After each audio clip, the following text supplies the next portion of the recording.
মুমিন কখনো হেরে যায় না, মুমিনের হারাবার কিছু নাই।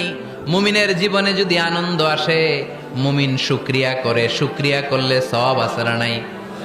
আর মুমিনের জীবনে যদি দুঃখ আসে, মুমিন সবর করে, ধৈর্য ধরে, ধৈর্যেও সওয়াব আছে না নাই? তাহলে আমাদের সব দিক দিয়েই চলা, আনন্দের দিনগুলাতে শুকরিয়া করব, আর দুঃখের দিনগুলাতে ধৈর্য ধরবো, দুইটার মধ্যে সওয়াব আছে না নাই? এজন্য বিশ্বনবী বললেন, আজাবান লি আমরিল মুমিন, মুমিনের বিষয়টা খুবই আশ্চর্যের। ফাইন আসাবাতহু সাররাউন শাকারা, মুমিন যদি আনন্দে থাকে সে শুকরিয়া করে, শুকরিয়া করলে লাভ আছে না নাই? ওয়াইন আসাবাতহু দাররাউন সাবারা, আর দুঃখে পড়লে সে সবর করে, ধৈর্য ধরে, ধৈর্য ধরলে সওয়াব আছে না নাই? তার মানে আমাদের হারাবার কিছু আছে। মাঝে মাঝে আল্লাহ আমাদেরকে দুঃখ কষ্ট দিয়ে পরীক্ষা করতে চান, এগুলো আমাদের জন্য খারাপ নয়। এই দুঃখ কষ্ট বিপদ আমাদের কোমরকে সোজা করে, আমাদের পায়ের